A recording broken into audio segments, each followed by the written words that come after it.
Pas le fait. Bonjour à tous, bienvenue dans ce webinaire sur le développement des talents chez Bouygues Télécom. On va d'abord se présenter et puis on démarre. Moi je suis Laurent Morel, je suis un des cofondateurs de Boomer Impulse et c'est notamment moi qui gère la relation avec nos clients RH et le suivi de nos accompagnements. Et je suis accompagné de Delphine Guillaume Blouin et de Noémie Martin-Pasquale que je vais laisser se présenter. Bonjour, Delphine Guillaume-Blouin, donc je suis responsable du développement des talents, de la mobilité et de la diversité chez Bouygues Télécom. Et bonjour, donc moi je suis Noémie Martin-Pasquale, je suis une des cofondatrices de Boomer Impulse et je gère entre autres la partie ingénierie pédagogique et contenu, donc à la fois de nos formations et sur l'ensemble de nos médias et de nos blogs. Merci. Alors, quelques mots sur Boomer Impulse. On est un organisme de formation spécialisé dans tous les sujets qui nécessitent de l'accompagnement individuel, et notamment tout ce qui est management, leadership et soft skills au sens large.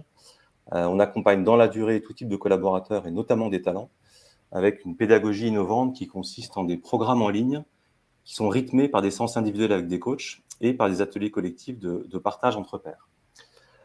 On travaille avec tout type d'entreprises, de toute taille et de tout secteur. Il n'y a pas vraiment de règles, entre guillemets. Le point commun de ces clients, c'est qu'ils ont tous décidé d'investir dans le développement de ces compétences sociales qu'ils considèrent comme étant stratégiques pour eux. Alors, le programme de ce webinaire, on a une grosse demi-heure devant nous, et puis on va garder que quelques minutes pour les questions à la fin. Ce que je vous invite à faire, c'est mettre vos questions dans la boîte à questions qui est en principe en bas à droite, qui est différente de la zone chat. Mettez-les au fil de l'eau en cours de route et puis on prendra les principales questions à la fin. On va d'abord traverser les grandes questions qui émergent quand on met en place ou qu'on veut faire évoluer un dispositif de développement de talent. Pour terminer, par ce qui est mis en place très concrètement chez Bouygues Télécom pour les jeunes talents et par la question de l'impact qu'on peut espérer tirer de ces dispositifs. Donc, premier sujet, en fait, la première question qui vient quand on met en place ce genre de choses, c'est tout simplement qui sont les talents. Ça paraît une question évidente, mais en fait, elle ne l'est pas. Est-ce que c'est un sous-ensemble ou pas? Quels critères on utilise? Est-ce que c'est plusieurs populations? Est-ce qu'au contraire, vous êtes dans une culture où vous considérez que tout le monde est un talent et donc vous faites le choix de ne pas mettre en place de politique particulière, mais d'adresser ça différemment? On a des clients qui sont dans ce genre de stratégie. Donc ça, c'est la première question. Et la deuxième qui vient, souvent, c'est l'action de la communication, notamment quand derrière le terme talent, on met la notion de collaborateur à potentiel, de haut potentiel, puisque si vous communiquez sur ce que vous mettez en place, ça revient quelque part à dire aux autres qu'ils n'en sont pas, ce qui est potentiellement un sujet. Et la question qui suit même, c'est est-ce qu'il faut dire à ces talents qu'ils en font partie, puisque ça peut avoir chez certains un effet qui n'est pas forcément l'effet désiré au départ. Delphine, pour commencer, est-ce que vous pouvez nous dire quelle stratégie vous avez adoptée, vous, de votre côté, chez Bouygues Télécom par rapport à ça?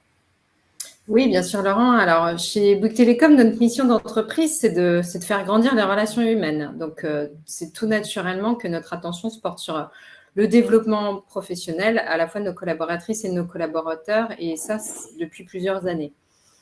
Après, on considère bien évidemment que l'ensemble de nos collaborateurs ont du talent, mais comme toute entreprise qui évolue dans un secteur plutôt concurrentiel, on doit préparer l'avenir et pour cela, on a mis en place une politique talent chez Bouygues Télécom. Nous avons d'abord défini ce qu'est un talent, donc au sens de la performance et du potentiel. On a également mis en place un processus de détection de ces talents qui soit le plus objectif possible. Et puis, une fois qu'ils sont identifiés, nous accompagnons plusieurs cibles talents dans leur développement. Ok, vous avez concilié tout le monde a du talent avec l'identification de populations ciblées. Tout à fait. Noémie, est-ce que tu peux nous dire en 2 mots ce qu'on observe sur ce sujet chez d'autres clients de Bloomer? Oui, en fait, ce qu'on constate, c'est que le terme est vraiment utilisé pour désigner de façon générale les profils des collaborateurs à qui l'entreprise souhaite porter une attention particulière. en général parce qu'elles considèrent que ces personnes sont amenées à devenir des moteurs dans l'entreprise, de par leur qualité, de par leur comportement, de par leurs valeurs, etc. Donc finalement, derrière ce terme de talent, il peut y avoir des réalités qui varient d'une entreprise à l'autre, même au sein d'une entreprise. De façon assez classique, les talents peuvent être les personnes qui se démarquent par la maîtrise des compétences clés pour l'entreprise, donc qui souhaitent les renforcer et les développer davantage encore. Ça peut être par exemple des experts dans les différents domaines dont on souhaite valoriser les compétences. Les talents peuvent aussi être les personnes qui occupent ou sont amenées à occuper des postes stratégiques pour l'entreprise, des postes à responsabilité. Et donc souvent, dans ce cas-là, on associe la notion de talent à celle de futur leader. Ou ça peut être aussi les collaborateurs jeunes, donc comme c'est le cas chez Bouygues Telecom, qu'on va accompagner pour les aider à prendre un bon départ dans leur parcours et à devenir finalement des ambassadeurs de la culture de l'entreprise. Et d'ailleurs, dans une même entreprise, il peut y avoir du coup plusieurs catégories de talents, comme c'est le cas chez Bouygues Telecom, qui vont du coup être accompagnés de façon différenciée. D'ailleurs, peut-être que Delphine peut préciser la stratégie qui est adoptée sur ce point-là chez Bouygues Telecom. Oui, alors c'est vrai que chez Bouygues Telecom, on accompagne différentes cibles de talents. Donc, on a, dans celle que vous venez d'évoquer, Noémie, nos futurs leaders, donc ceux qu'on va accompagner pour relever les défis de demain, pour préparer l'avenir. On a également un accompagnement de nos experts. On a mis en place une filière expertise chez Bouygues Telecom. Et puis, c'est vrai qu'on porte une attention particulière à nos talents les plus jeunes. Alors, pourquoi ? Parce qu'on considère que l'enjeu de fidélité et d'attractivité, c'est probablement là qu'il est le plus important, surtout dans le contexte qu'on connaît. Toutes les générations sont bien sûr attentives à leur développement professionnel et personnel, mais c'est vrai que les attentes chez les jeunes, elles sont particulièrement prééminentes. Et puis, c'est aussi une période de leur carrière, ils sont encore en début de carrière, où ils vont être particulièrement réceptifs, attentifs à découvrir et à développer des comportements, des postures qui peuvent être attendues par l'entreprise. Donc, et à élargir leur réseau également. Donc, c'est vrai qu'on porte une attention particulière à ces jeunes talents et qu'on a mis en place du coup un dispositif d'accompagnement avec Bloomer. Ok, ouais, on en parlera très, très bientôt. On va d'abord aborder un deuxième point qui nous paraît vraiment clé, qui est une vraie tendance du moment, c'est comment faire pour prendre en compte la singularité de chacun, tout en s'inscrivant dans un cadre collectif. En fait, la prise en compte de la singularité, elle nous paraît très importante parce que déjà, c'est une réalité, chaque personne est différente, c'est un des fondamentaux qu'on a chez Bloomer par rapport à ce qu'on fait. Et c'est en soi un signe de reconnaissance, c'est-à-dire que respecter ça, c'est aussi un moyen de dire au talent qu'il n'est pas juste un numéro dans l'entreprise, mais que vous croyez en lui en tant que personne singulière.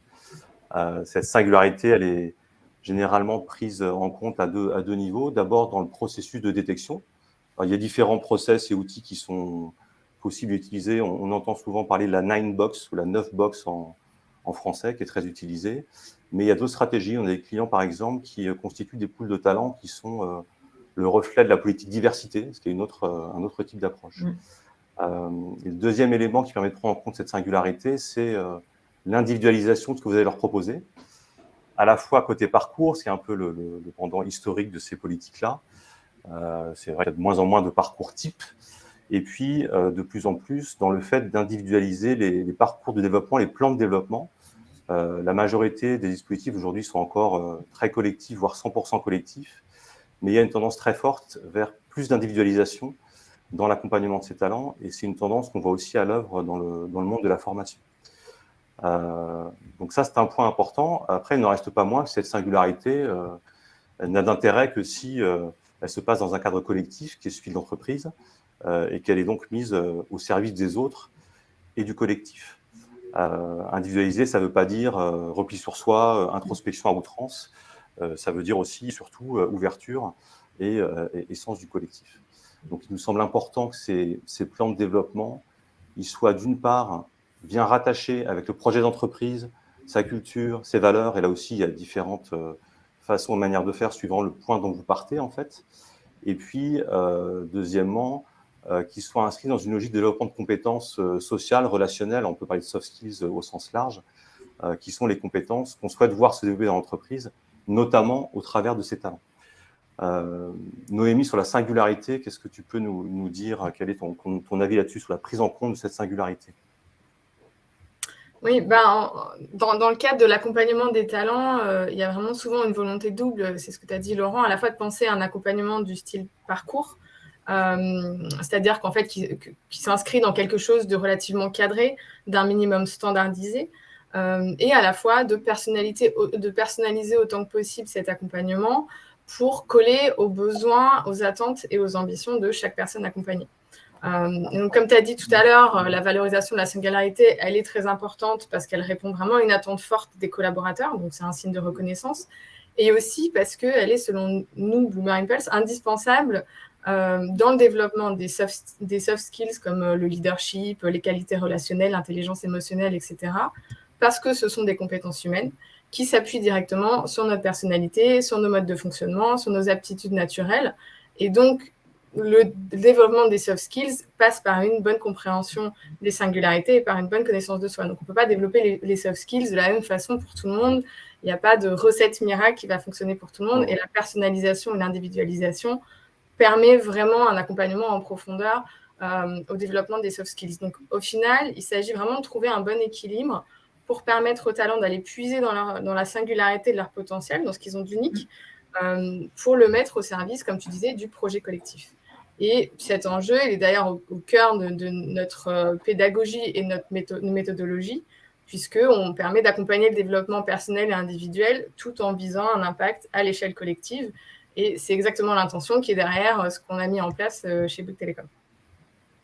D'accord. Alors, Delphine, sur la dimension justement cadre collectif, est-ce que vous pouvez nous dire comment vous faites le lien entre vos actions RH au sens large, notamment celle de développement de talent, et le projet d'entreprise de Bouygues Telecom? Oui, bien sûr. Alors, je vais déjà parler du projet d'entreprise de Bouygues Telecom. J'en ai dit un mot tout à l'heure sur notre mission qui était de faire grandir les relations humaines. Alors, ça part d'une intention. On croit chez Bouygues Telecom que la qualité des relations est la clé du bonheur et c'est pourquoi on s'est donné comme mission de faire grandir les relations humaines. Donc ça, c'est le projet d'entreprise, c'est la mission d'entreprise qui concerne toutes les collaboratrices, tous les collaborateurs, que ce soit évidemment ceux qui sont en contact du client, nos conseillers de vente, nos conseillers de clientèle, mais ça régit également nos façons de faire en interne, quand on interagit les uns avec les autres. Cette mission d'entreprise, elle s'appuie sur ce qu'on peut appeler des soft skills, en tout cas des valeurs, des postures relationnelles, c'est-à-dire des comportements qui sont attendus par les collaborateurs. On en a identifié 5 dans l'entreprise. Donc, chez Bouygues Telecom, nous sommes collectifs, nous sommes empathiques, proactifs, honnêtes et inspirants. Voilà. Donc, ça, c'est le projet d'entreprise. Et évidemment, nos actions RH, elles ont pour objectif de développer ces postures relationnelles, de les diffuser dans l'entreprise. Et donc, nos programmes d'accompagnement de développement de nos talents sont tout à fait inscrits dans cet objectif-là.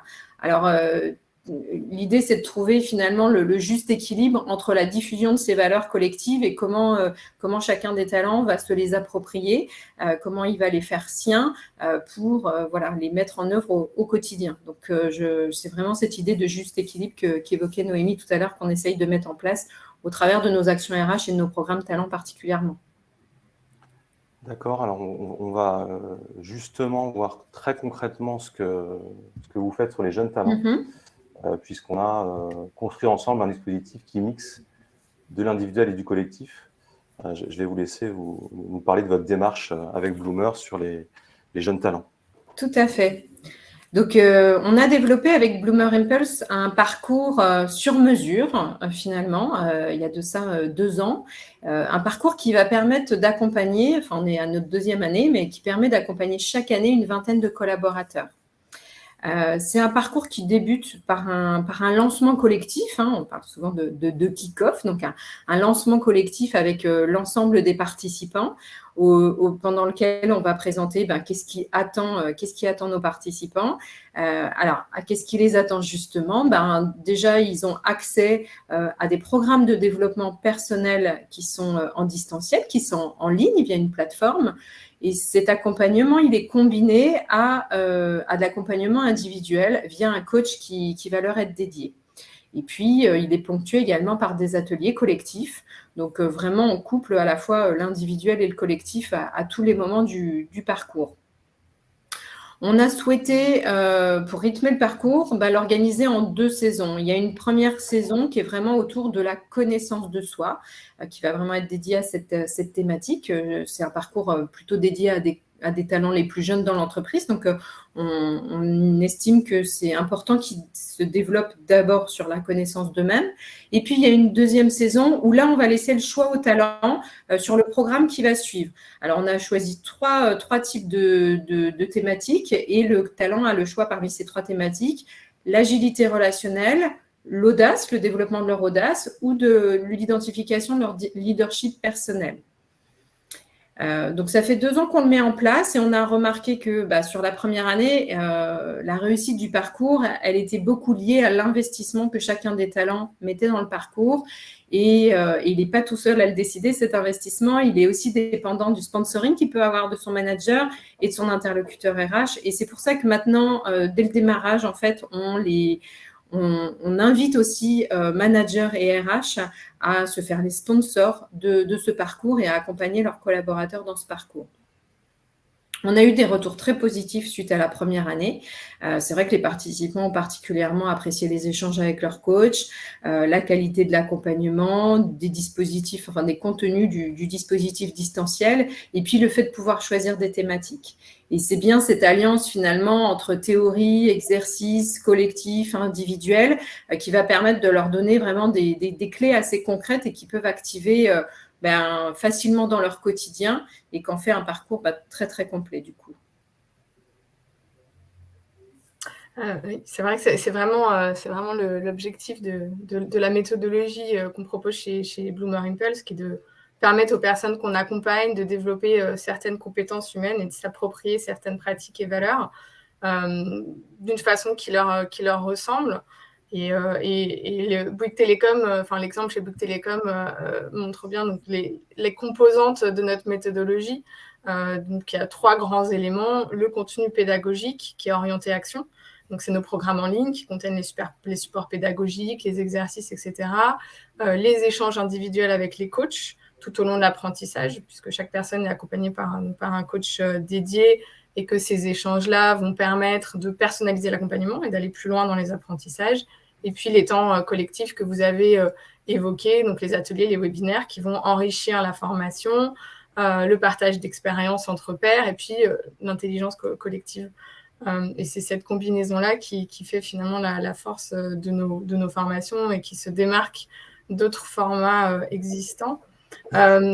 Avant de passer à la suite, peut-être qu'il y a une question, il y a plusieurs questions, mais il y en a une sur comment sont identifiés les talents, les jeunes talents que vous accompagnez. Il y en a d'autres ensuite sur c'est quoi la définition d'un talent, peut-être on y reviendra à la fin, parce qu'on pourra débattre, mais là sur l'identification des jeunes talents. Alors, les 2 questions vont ensemble, donc je vais peut-être répondre aussi à comment on identifie un talent. En fait, donc comment sont identifiés ces 20 collaborateurs, enfin collaboratrices et collaborateurs, parce qu'on a toujours le souci évidemment d'être représentatif de notre population, donc d'être mixte dans ces programmes.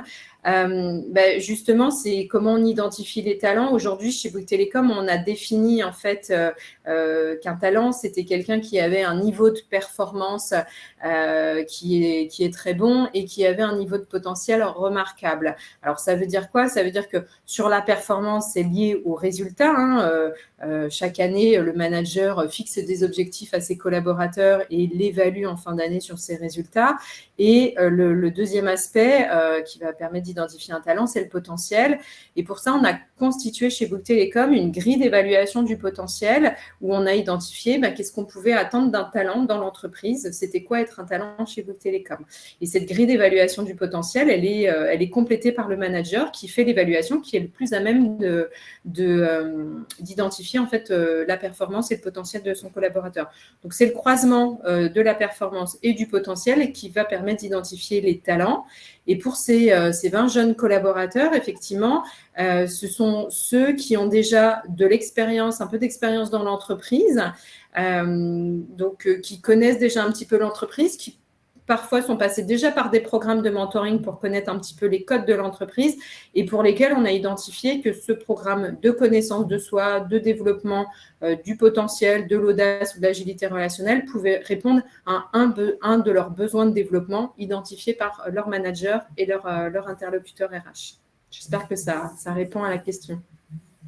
Ça, sachant aussi pour en avoir déjà échangé avec vous que comme vous avez précisé au début, il y a les jeunes talents et puis ensuite vous avez d'autres pools de talents.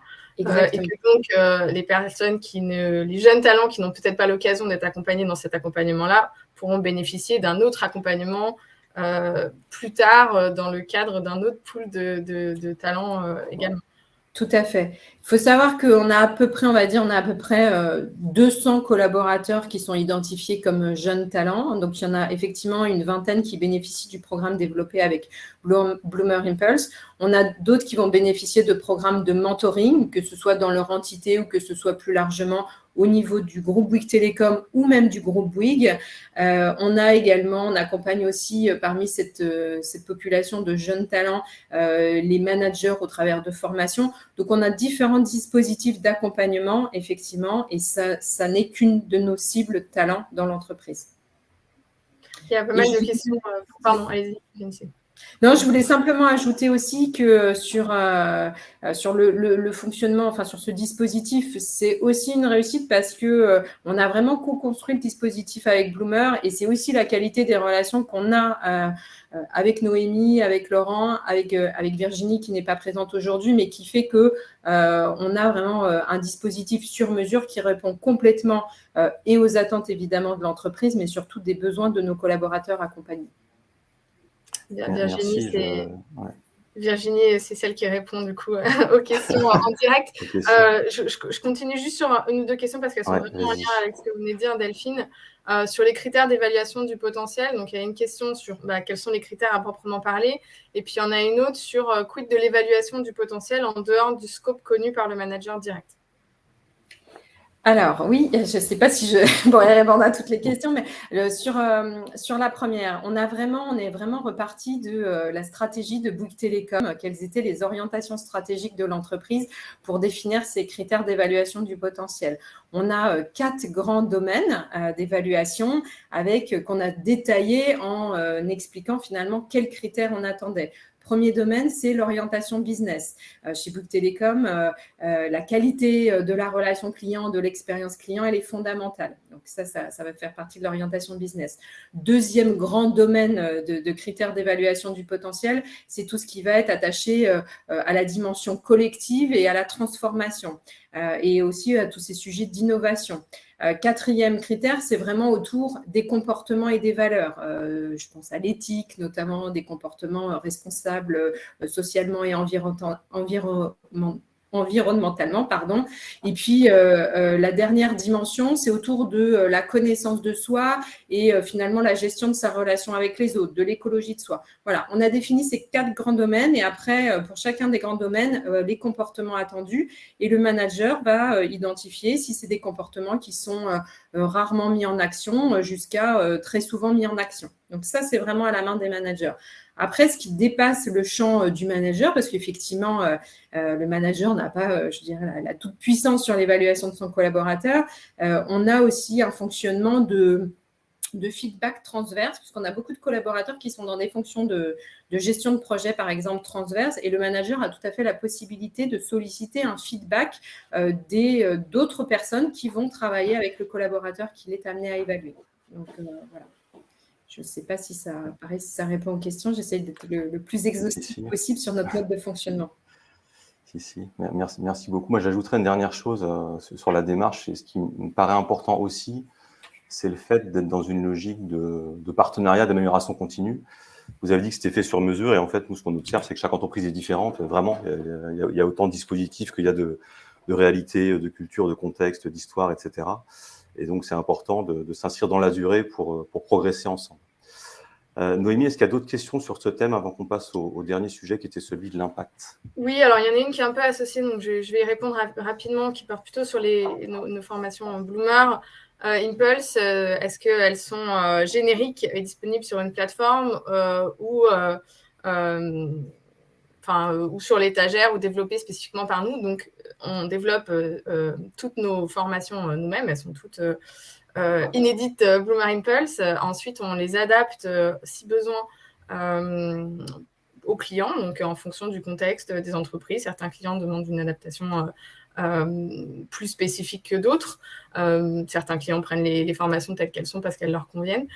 Et ensuite, les modalités de mise à disposition varient aussi beaucoup. Donc, c'est aussi ce que vient de dire Laurent, d'un client à l'autre. C'est-à-dire qu'il y a certaines entreprises qui décident de mettre nos formations sur l'étagère dans le cadre de dispositifs où les collaborateurs vont pouvoir venir choisir spécifiquement certaines formations, d'autres qui proposent sous forme de parcours, donc un peu comme ce qu'on fait chez Bouygues Télécom, où il y a plus ou moins de choix de formation, et il y a un choix plus ou moins étendu aussi parmi les formations. Donc ça varie beaucoup, tout est possible à la fois dans ce qu'on peut faire dans l'adaptation des formations et à la fois dans la mise à disposition. Laurent, peut-être que tu veux compléter sur ce... Oui, juste en disant que le point commun de tous les formats, c'est qu'il y a toujours de l'individuel. On fait toujours de l'individuel et parfois on met du collectif par-dessus, on ne fait jamais de collectif seul, parce qu'on considère que sur ces sujets de compétences transversales, s'il n'y a pas d'individuel, c'est pas assez efficace. On va passer du coup au dernier point qui est la question de l'impact. Le développement des talents, c'est un investissement, ça coûte de l'argent, donc c'est évidemment important, voire indispensable de se poser la question de l'impact et du retour sur investissement. On ne fait pas ça juste pour le plaisir. Ce qu'on voit, nous, concrètement, comme impact, c'est des impacts à 3 niveaux. Le premier qu'on oublie souvent, c'est un impact sur le quotidien. C'est-à-dire que le fait que ces talents développent des compétences sociales, ça va leur permettre de se développer eux-mêmes, mais ça va aussi diffuser autour d'eux, puisqu'ils vont travailler sur des sujets de compétences relationnelles, d'animation d'équipe, de leadership. Donc, c'est un impact concret sur les collectifs de travail dans lesquels ils se trouvent. Et il ne faut pas le négliger, c'est aussi ça le but.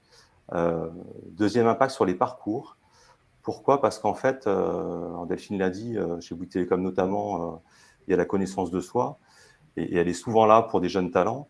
Ça va permettre à ces personnes de mieux se connaître, de mieux connaître leurs forces, et donc d'aller ensuite, de manière plus spontanée, intuitive, vers des postes où ils vont se sentir bien et exprimer tout leur potentiel. On va vraiment aujourd'hui vers le bon parcours unique pour la bonne personne qui elle-même est unique. Et puis, dernier point, la fidélisation. Vous entendez tous parler aujourd'hui de guerre des talents, de grandes démissions, de difficultés de recrutement. Il y a un enjeu énorme en ce moment autour de ces sujets. Il est clair que ce qui leur est proposé joue sur le sentiment de reconnaissance et donc sur la force du lien qu'ils ont avec l'entreprise. Ceci dit, pour que cette reconnaissance existe vraiment, il faut l'individuel, et quelque part, plus il y en a, mieux c'est. Et aussi, il ne faut pas agir trop tard. On a certains clients qui proposent ce genre de choses à des personnes qui ont déjà un pied dans la porte, et malheureusement, c'est trop tard. Et donc, il est très important d'avoir un vrai processus bien robuste qui permette d'être proactif, en fait. Delphine, est-ce que vous voulez compléter des choses par rapport à cette question de l'impact ? Oui, de ce qu'on peut attendre d'une politique de gestion des talents. Pour moi, il y a 2 objectifs principaux. Alors, le premier, je vais le détailler en 3 mots. Vous avez évoqué le premier, c'est fidélisation, hein, Laurent, parce qu'un talent bien accompagné, c'est un talent qui va rester dans l'entreprise. Le deuxième, pour moi, c'est engagement, parce que c'est bien qu'il reste dans l'entreprise, mais non seulement il va avoir envie de s'investir et puis de donner le meilleur de lui-même. Et puis, le dernier, c'est attractivité. Une entreprise, finalement, qui accompagne des talents, ça se sait, hein, ça se diffuse. Et du coup, ça va permettre d'attirer d'autres talents. Et dans ce contexte, dans le contexte qu'on connaît, que vous venez d'évoquer, Laurent, hein, sur la grande démission, ce dernier point, il est vraiment essentiel. Donc, pour moi, ça, c'est vraiment le premier objectif d'une politique talent, fidéliser, engager et attirer. Il y a un deuxième objectif qui va être de préparer l'avenir, parce que identifier des talents, leur proposer des programmes, évidemment, c'est salutaire, mais c'est aussi pour préparer la performance de l'entreprise demain. Et pour les préparer, il faut aussi tenir compte de leur singularité. Quel est le besoin de chacun ? Ils n'ont pas tous les mêmes besoins. Certains vont avoir besoin de développer telle ou telle compétence, d'autres compétences. Donc après, l'enjeu, ça va être aussi d'accompagner ces talents dans la durée.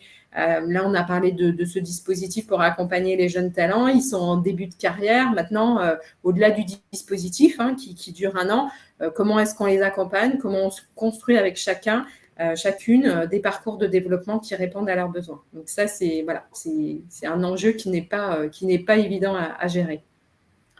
Je vais rebondir avec 2 questions qui ont été posées. Alors, la première qui a été posée il y a un petit moment, mais qui rejoint ce que vous venez de dire à la fin. Est-ce qu'il y a un engagement de promotion professionnelle en intégrant le parcours pour ces jeunes? Et comment se gère la communication pour ceux qui sont nommés et ceux qui ne le sont pas?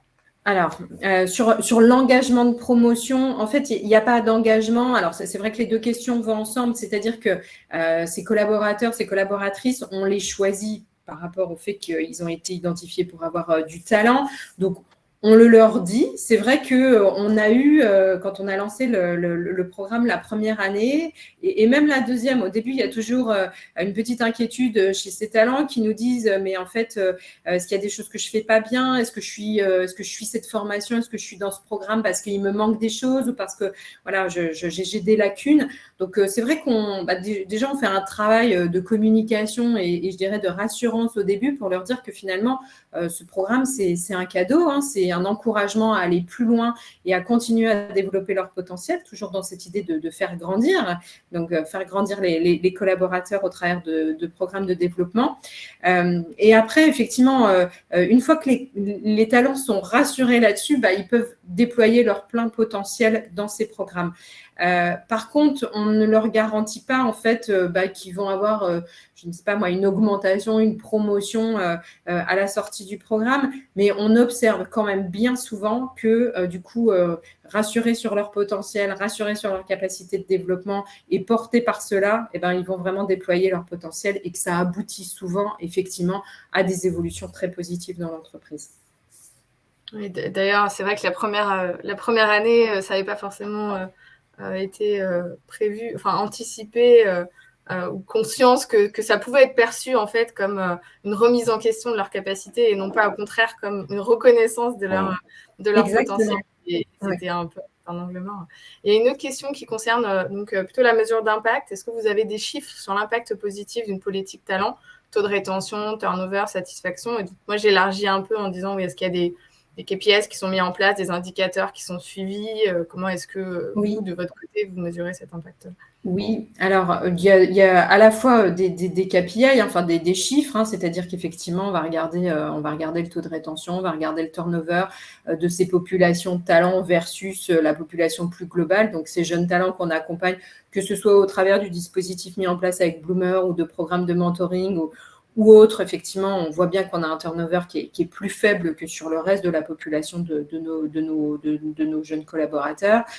Et puis, il y a aussi des enquêtes de satisfaction. Là, vraiment, sur l'aspect qualitatif, on va interroger, que ce soit au travers de questionnaires, mais aussi, puisque là, il y en a 20 dans le dispositif, donc on a sollicité aussi individuellement les participants pour nous faire du feedback, nous dire ce qu'ils avaient apprécié dans le programme, ce qu'ils voulaient voir améliorer. Voilà, on est toujours dans cette démarche d'amélioration continue. Donc oui, évidemment, on challenge nos programmes et on regarde ce qu'ils peuvent apporter. Après, comme dans tout domaine de l'humain, c'est toujours difficile de calculer le ROI et de dire, c'est une conséquence directe entre le fait que le collaborateur ait participé au programme et le fait qu'il soit resté dans l'entreprise. C'est pas aussi simple. Dans la même lignée, j'ai une question sur est-ce que vous pensez que c'est vraiment vu comme un signe de reconnaissance par les personnes qui ont été sélectionnées, entre guillemets, et qui ont bénéficié de ça? Alors, c'est vrai que la première année, c'était pas forcément évident parce que c'était la première année, donc il n'y avait pas d'historique. Après, au bout d'une année, quand ils voient que il y a d'autres promotions, enfin, le fait d'avoir une première promotion finalement, ça crée des attentes parmi la population de nos collaborateurs les plus jeunes. Et c'est vrai que certains ont demandé à leur manager, ont sollicité leur manager ou leur interlocuteur pour dire, écoute, voilà, j'aimerais bien savoir comment je peux prétendre à rentrer dans le programme. Donc oui, je pense qu'au global, il y a une reconnaissance individuelle, le collaborateur, ils se sont reconnus. Le fait d'avoir un accompagnement individuel avec un coach, ils savent très bien que ce n'est pas donné à tous les collaborateurs de l'entreprise. Et puis, il y a une reconnaissance un peu collective aussi, parce que le programme finit par être connu et par donner des envies. Donc, pour moi, tout ça est très positif, effectivement. Ça fait une transition parfaite sur les deux autres questions. Une qui revient sur la communication, mais cette fois-ci plutôt du côté justement de ceux qui ne sont pas dans le programme, c'est-à-dire comment est-ce que vous gérez la déception des collaborateurs non sélectionnés. Et est-ce que vous communiquez sur les critères de sélection, justement? C'est-à-dire que répondent les managers, par exemple, quand un collaborateur lui dit comment est-ce que je peux bénéficier de ça? Et une autre question qui est aussi directement en ligne avec ça, qui est est-ce que vous accompagnez les managers dans la gestion spécifique de ces talents, jeunes talents. Oui. Alors, en fait, je vais essayer de reprendre les questions parce qu'il y a quand même plusieurs questions. La première était sur la communication et sur la gestion des déceptions. Tout à fait. Alors, chez Bouygues Telecom, on n'a pas une communication, c'est-à-dire qu'on ne va pas dire à un collaborateur d'emblée, tu fais partie des talents ou tu n'en fais pas partie. Ça revient un petit peu à ce qu'on évoquait tout à l'heure. On considère que tous ont du talent. Par contre, évidemment, on va accompagner plus particulièrement certaines cibles et certains collaborateurs pour lesquels on a identifié que la performance et le potentiel étaient particulièrement remarquables. Mais c'est vrai qu'on ne va pas faire un retour, un manager ne va pas avoir à faire un retour à un collaborateur en lui disant cette année, tu participeras à aucun programme. Il va plutôt valoriser quand un de ses collaborateurs participe à un programme. Après, si la question se pose, si le collaborateur dit mais effectivement, moi aujourd'hui, je suis dans aucun des programmes, on va accompagner ça, on va expliquer au travers du manager ou de l'interlocuteur RH, parce que ce n'est pas toujours évident pour un manager d'expliquer. On va expliquer quelles sont finalement les attentes et mettre en place un plan d'action qui permettra aux collaborateurs de pouvoir prétendre à rentrer dans l'un de ces dispositifs d'accompagnement. Donc ça, effectivement. Et donc, oui, on accompagne les managers. Là où on va les accompagner surtout, ce qu'on attend surtout de nos managers, c'est finalement qu'ils puissent nous dire c'est quoi les forces et c'est quoi les pistes de développement des collaborateurs de ton équipe. On n'attend pas qu'ils nous disent tel collaborateur devrait faire tel programme ou tel programme. On est plutôt là pour se dire le manager, le RH ont identifié que ce collaborateur, il a plutôt besoin de développer, je ne sais pas, sa connaissance de l'entreprise, des réseaux de l'entreprise. On va lui proposer du mentoring. Le manager, là, plutôt, il a identifié qu'effectivement, c'est quelqu'un qui a besoin de travailler son relationnel. On va lui proposer le dispositif Bloomer. Là, c'est un manager qui débute, il va avoir besoin d'être aguerri aux questions de management. On a des formations managériales. Voilà, le manager, il est plus là finalement pour… c'est lui qui connaît le mieux son collaborateur sur qu'est-ce qu'il fait bien et là où est-ce qu'on peut booster encore son développement. Donc, pas tant pour qu'ils nous disent il faut faire tel ou tel programme, mais et c'est là aussi où le manager peut être sponsor en lui disant écoute, on a identifié ensemble telle piste de développement, tu as ce programme qui t'est proposé, voilà, maintenant, à toi évidemment de t'investir et à moi de t'accompagner aussi dans ce développement. Et justement, comment est-ce que quelle est la place des managers dans le dispositif Bloomer Impulse? Comment est-ce qu'ils interagissent avec les talents? Et est-ce que derrière, vous avez aussi eu des retours des managers sur les talents accompagnés, ce qu'ils ont senti les différences? Oui. Alors, c'est vrai que la première année, on avait fait un lancement avec uniquement les talents. La deuxième année, quand on a lancé là en début 2022, on a invité les managers. Alors évidemment, tous n'ont pas pu être présents, mais on a vraiment sensibilisé et les managers et les RH, parce que l'interlocuteur RH du quotidien, il a aussi toute son importance dans cet accompagnement. Donc voilà, ils ont été invités pour qu'ils voient aussi qu'est-ce qui était proposé à leurs talents, quel type de programme, et on les a invités à discuter à des échéances assez régulières, au moins à la fin de la première saison et évidemment à la fin du programme, sur ce dispositif. Qu'est-ce qui t'apporte, comment il peut se combiner avec ce que tu fais au quotidien ou avec d'autres actions d'accompagnement qu'on peut mettre en place. Donc voilà la place qu'on attend en fait et qu'on veut donner aux managers dans le dispositif sur l'accompagnement. Et puis, ils peuvent avoir un rôle, je pense par exemple, quand on va travailler, une des pistes de développement d'un collaborateur va être son rayonnement dans l'entreprise, évidemment, ça va être le rôle du manager de faire en sorte de mettre en visibilité son collaborateur dans des réunions, des CODIR, je ne sais quoi, qui va permettre effectivement d'accompagner le rayonnement du collaborateur, en tout cas de lui permettre de rayonner auprès d'une cible identifiée. Ok. Il nous reste 3 minutes. Donc, est-ce qu'il y a encore une question ou est-ce qu'on s'arrête là, Noémie? Alors, il y avait une question qui n'a pas été répondue. C'est 4 dimensions: orientation business, innovation, comportement et valeur, connaissance de soi. Votre registre de compétences se décline donc à partir de ces thèmes, point d'interrogation. Exactement. En fait, alors, de compétences, vraiment sur la dimension potentielle. Voilà, on a ces 4 grands domaines avec pour chacun des domaines des critères et effectivement, des comportements, des comportements attendus qui sont décrits, mais ce n'est pas l'ensemble de nos compétences. Après, évidemment, il y a des compétences métiers, il y a des compétences comportementales aussi qui sont plus larges. Là, c'est vraiment les compétences comportementales qui vont être attendues particulièrement d'un talent. Par exemple, on a fait le choix, je vous parlais des postures relationnelles tout à l'heure chez Bouygues Télécom, nous sommes collectifs, empathiques, honnêtes, inspirants, etc. Ça, on a pris le parti que tous les collaborateurs de Bouygues Télécom devaient avoir des rôles et des comportements attendus sur ces postures relationnelles. Évidemment, les talents l'ont, mais les talents, ils ont aussi, on a identifié, on va dire, d'autres soft skills, d'autres compétences qui vont particulièrement devoir développer, incarner dans l'entreprise. Ok. Je crois qu'on arrive au bout. Oui, il y a encore une question, mais effectivement, c'était: avez-vous formé les managers à l'évaluation du potentiel? Mais je ne sais pas si on a le temps. C'est en cours, tout à fait, oui. C'est en cours. Oui, c'est un travail qu'on est en train de mener. C'est un vrai travail d'accompagnement et de transformation parce que, voilà, pour objectiver un processus de détection des potentiels, c'est les plus à même. On a défini chez Bouygues Télécom que c'était vraiment les managers qui étaient les plus à même de le faire, mais ça nécessite qu'ils soient accompagnés pour que tout le monde ait la même grille et la même lecture de la grille d'évaluation du potentiel. Tout à fait. Super, écoutez, on arrive au bout. Merci beaucoup à tous. Merci Delphine aussi pour tous ces éléments et cette transparence, j'ai envie de dire.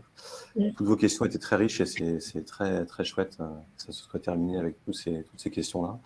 Vous allez recevoir la présentation et le lien vers le replay, bien sûr. Et on vous souhaite une excellente fin de journée et à bientôt. Au revoir. À bientôt. Merci, au revoir. Au revoir.